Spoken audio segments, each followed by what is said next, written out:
لیکن قربانی اور حلق ممکن ہو گیا. تو قربانی اور حلق پر راضی ہونا کم پر راضی ہونا تھا. کامیابی کے عین قریب پہنچ کر آپ اپنے آپ کو روکنے میں کامیاب ہو گئے. یہی اس زندگی کی ضرورت ہے. لمحے لمحے یہ ضرورت پیش آتی ہے. پھر آپ دیکھیں کہ زندگی میں ہر ربانی کی دلچسپی مسئلے کو ختم کرنے سے ہونی چاہیے. مسئلہ پیدا کرنے والے شخص کو بدنام کرنے سے نہیں. نبی صلی اللہ علیہ وسلم پر جادو کر دیا تھا.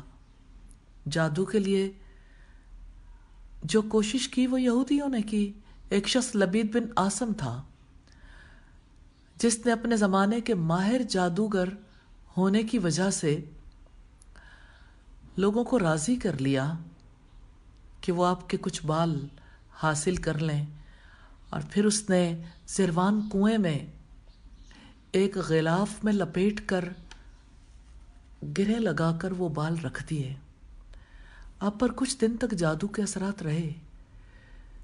پھر اللہ تعالیٰ نے آپ کو سورہ الفلق اور سورہ الناس کی تعلیم دی کہ اس سے آپ فتنوں سے محفوظ رہیں گے. آپ صلی اللہ علیہ وسلم نے اس فتنے کا استئصال کرنے پر اکتفا کیا. لوگوں کو یہ ڈر تھا کہ آپ لبید بن عاصم کے ساتھ برا معاملہ کریں گے. راوی کہتے ہیں کہ میں نے رسول اللہ سے کہا آپ اس کے لیے جھاڑ پھونک کیوں نہیں کراتے؟ آپ نے فرمایا جہاں تک جادو کا تعلق ہے اللہ نے مجھے شفا دے دی. میں اس کو ناپسند کرتا ہوں کہ لوگوں میں سے کسی شخص کے خلاف شر بھڑکاؤں. ہاں، یہ کامیاب زندگی کی دلیل ہے. اللہ تعالی ہم سب کو مسئلہ ختم کرنے سے دلچسپی دیں، مسئلہ پیدا کرنے والے شخص کو بدنام کرنے سے نہیں.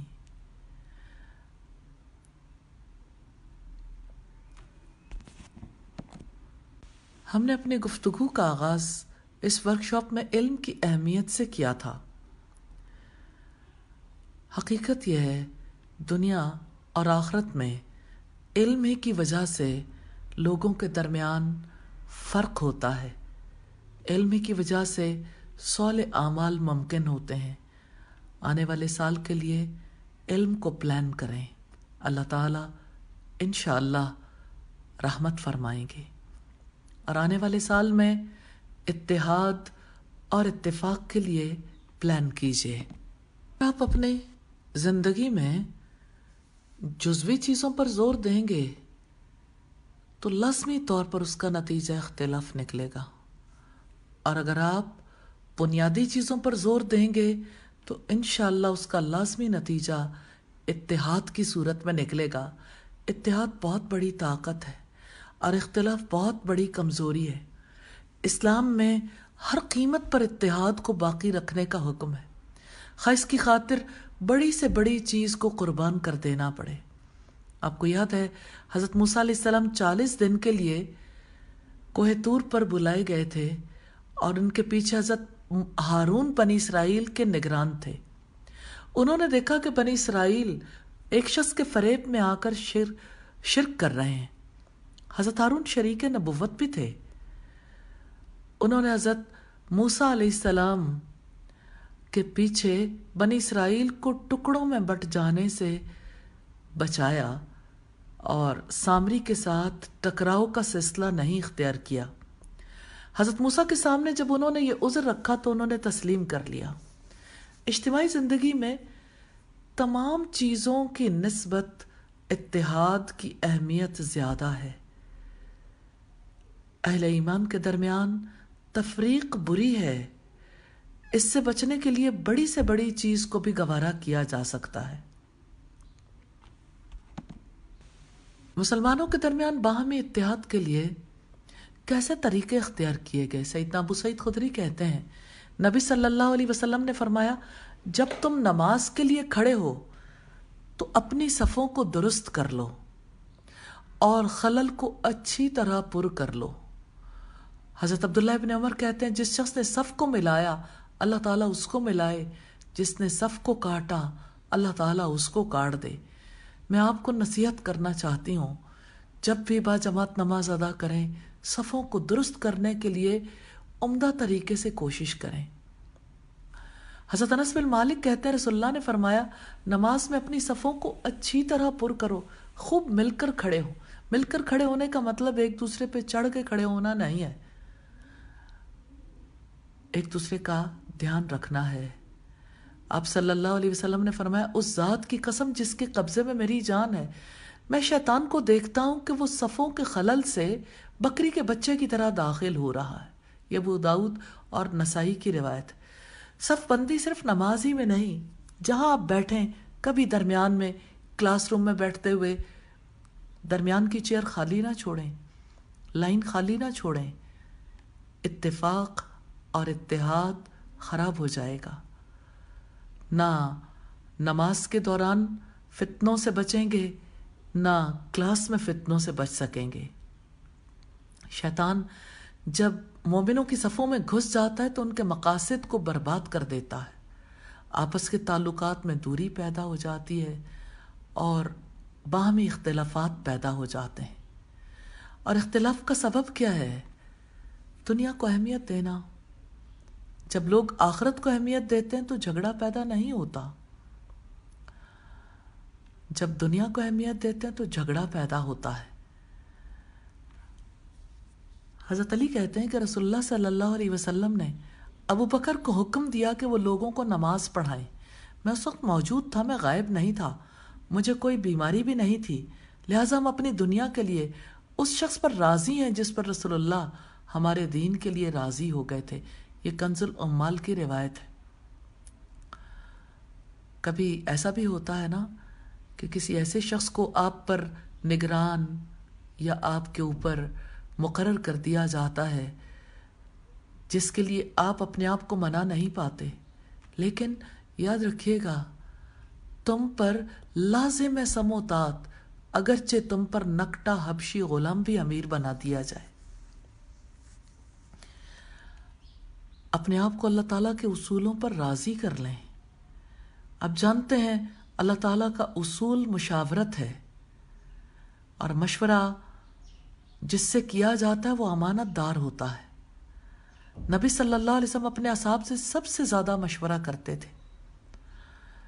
امام جعفر صادق نے سفیان ثوری سے کہا اپنے معاملات میں ان لوگوں سے مشورہ کرو جو اللہ تعالیٰ سے ڈرتے ہیں۔ حضرت علی کا قول ہے مشورہ کرنے سے کبھی انسان ہلاک نہیں ہوتا،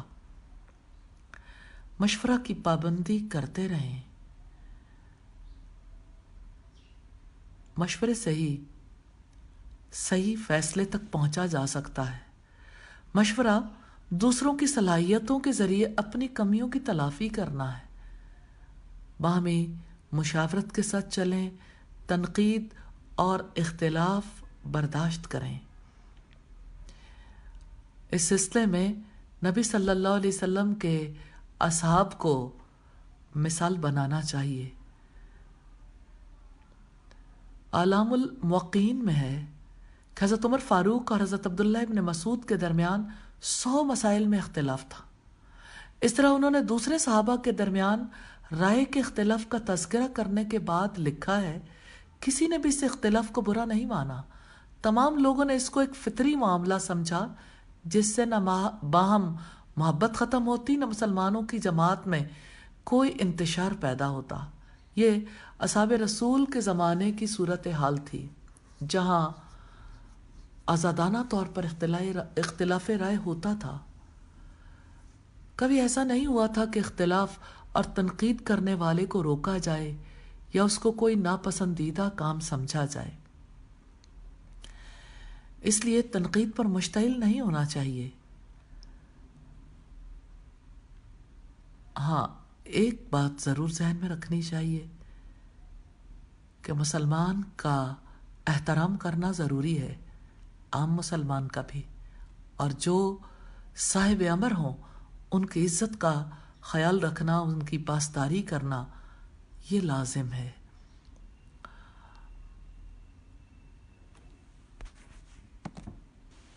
یاد رکھیے گا، اسلام رزلٹ اورینٹڈ دین ہے، نتیجہ رخی دین ہے، آخری حد تک نتیجے کا لحاظ رکھا جاتا ہے۔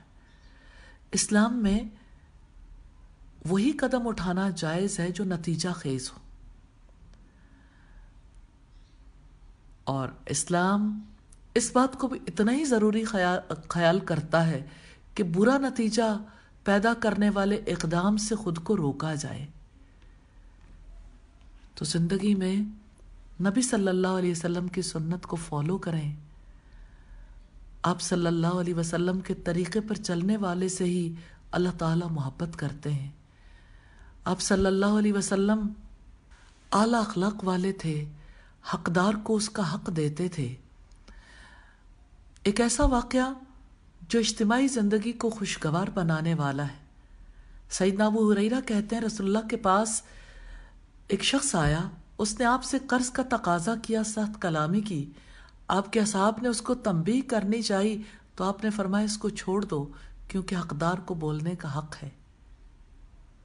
ہاں، یہ سنت رسول ہے۔ کوئی شخص کسی معاملے میں آپ سے تلخ کلامی کرے تو اس کے برے رویے کو نظر انداز کر دیں اور اس کا حق ادا کریں۔ حقدار کو شکایت کرنے کا حق ہے۔ مومن کا مزاج ہے کہ اس کا واسطہ جب ایسے شخص سے پڑتا ہے تو وہ دوسرے کے حصے کی غلطیوں کو نہیں دیکھتا، سارا دھیان اپنے حصے کی کمی کی طرف رہتا ہے۔ مومن کا مزاج مسئلہ ختم کرنے کا ہوتا ہے، مسئلے سے الجھنے کا نہیں۔ جو آدمی مسئلہ ختم کرنا چاہے وہ ہمیشہ اپنے آپ کو دیکھتا ہے، کیونکہ اپنی ذات تو کنٹرول میں ہے، دوسرے کی ذات بس میں نہیں ہے۔ صلی اللہ علیہ وسلم کا طریقہ رحمت کا تھا۔ ہند نے رسول اللہ کی شان میں گستاخی کی تھی کئی بار۔ آپ صلی اللہ علیہ وسلم نے اس سے بھی بیعت لی اور اسے اسلام میں داخل کر لیا۔ یہی چیز تو آج کھو گئی ہے۔ نبی رحمت کا طریقہ، وہی طریقہ اپنانا ہے، رحمت کا، مرسی کا، نرمی کا طریقہ۔ اسی سے لوگ دین کے قریب آئیں گے، اور کبھی جاہلیت کی پکار نہیں پکارنی، کسی علاقے کو، کسی خاص ایج گروپ کو، پہلے پڑھنے والوں، بعد میں آنے والوں، کسی اور بنیاد پر کسی کو فضیلت نہیں دینی، گروپنگ نہیں کرنی، فطری سادگی اختیار کرنی ہے۔ یہی اسلام کی روح ہے۔ اسلام سادہ مذہب ہے، ضروری تکلفات سے پاک ہے۔ اسلام میں بنیادی باتوں اور جزوی باتوں میں فرق کیا گیا ہے، بنیادی حقیقتوں پر اسلام کو قائم کیا گیا ہے۔ اسی وجہ سے اسلام کو اختیار کرنا اتنا ہی آسان ہے جتنا ہوا اور پانی کو۔ میں آپ سے توقع رکھتی ہوں کہ آپ انشاءاللہ ایمانی کردار کو مضبوط کریں گے اللہ تعالیٰ کے فضل و کرم سے، اور آپ اچھا کردار اپنائیں گے۔ دنیا میں اچھے کردار والا انسان وہ ہے جو دوسروں کے ساتھ بھی وہی سلوک کرتا ہے جو اپنے لیے پسند کرتا ہے، اور برے کردار والا انسان وہ ہے جو اپنے لیے کچھ اور پسند کرے اور جب دوسرے کا معاملہ ہو تو کچھ اور پسند کرے۔ اچھے کردار والا انسان وہ ہے جسے کڑوا بول سن کے غصہ نہیں آتا، جو کڑوا بول عمدہ کر کے اپنے اندر سے نکالتا ہے۔ کڑوا بول جب خود کو اچھا نہیں لگتا تو دوسروں کو بھی کڑوا بول جواب میں نہیں دینا چاہیے، کیونکہ آپ نہیں چاہتے کہ کوئی آپ کے ساتھ کڑوا بولے۔ دنیا میں رہتے ہوئے یاد رکھیے گا، ہر عمل اپنی ہی طرف واپس آتا ہے۔ جب آپ کسی کے ساتھ اچھا کریں گے، آپ کو اللہ تعالیٰ اس کا نتیجہ بہت سی صورتوں میں بھلائی کی صورت میں دیں گے۔ اچھے کردار کا فائدہ یہ ہے کہ آپ کی اپنی روح کو سکون ملے گا، اور اس سے اچھا معاشرہ وجود میں آئے گا، اور برے کردار کی وجہ سے خود روحانی سکون سے محروم ہو جائیں گے اور بری معاشرت قائم کریں گے۔ آپ اپنے معاشرے کو ایک باغ جیسا معاشرہ بنائیے، اپنا ماحول پھولوں جیسا بنائیے اور کانٹوں سے دور رہیے۔ آپ اپنے آپ کو سورج کی طرح بنائیں، زمین پر رہنے والے سب لوگوں کو روشنی پہنچاتا ہے۔ سورج کو کوئی گالی دے تب بھی وہ روشنی اور حرارت کا تحفہ دیتا ہے۔ ہمیں نفع بخش بننا ہے، کسی سے کچھ ملے یا نہ ملے، ہمارا اخلاقی معیار اونچا ہونا چاہیے۔ دوست کو بھی توجہ دیں، دشمن کو بھی دوست کی نظر سے دیکھیں، غیروں کے ساتھ بھی اپنوں جیسا سلوک کریں۔ اب درخت کو دیکھیں، درخت کیا کرتا ہے؟ آپ کی سانس سے نکلی ہوئی کاربن ڈائی آکسائڈ گیس لیتا ہے، اس کے بدلے آکسیجن نکالتا ہے جو زندگی کی ضرورت ہے۔ درخت میں جو چیز جاتی ہے صحت بخش بن جاتی ہے۔ یہی اخلاق اپنا لیں۔ کوئی آپ کو ذلیل کرنے کی کوشش کرے، آپ اس کو عزت دینے کی فکر کریں، اور آپ کا کردار قابل پیشین گوئی کردار ہونا چاہیے۔ لوگ آپ کے بارے میں جانتے ہو، آپ کسی کو دھوکہ نہیں دیں گے، جھوٹ نہیں بولیں گے، خیانت نہیں کریں گے، کسی کی کمزوری کا فائدہ نہیں اٹھائیں گے، آپ اچھی امیدوں کو پورا کریں گے، آپ قابل پیشین گوئی کردار اختیار کریں، اچھا کردار۔ آپ کے لیے انشاءاللہ کامیابی کے راستے کھل جائیں گے۔ اپنی ذمہ داریوں کو پہچانیے، رسالت کے مشن کو ادا کرنے کے لیے ہمتاً مصروف عمل رہیں۔ گھر میں، لوگوں کے درمیان، دوستوں میں، رشتہ داروں میں، ہر جگہ، ہر مقام پر آپ نے بیج بونے ہیں، اور انشاءاللہ جب نرسری لگائیں گے تو نرسری کو باغ میں بھی لے آئیں گے انشاءاللہ تعالی۔ اللہ تعالی ہم سب کی حفاظت فرمائے، ہمیں ایمانی راستے پر چلنے کی توفیق عطا فرمائے، جنت کا راستہ ہمارے لیے آسان بنائے۔ اپنی دعاؤں میں یاد رکھیے گا۔ السلام علیکم ورحمۃ اللہ وبرکاتہ۔ سبحانک اللہم وبحمدک، نشہد ان لا الہ الا انت، نستغفرک ونتوب الیک۔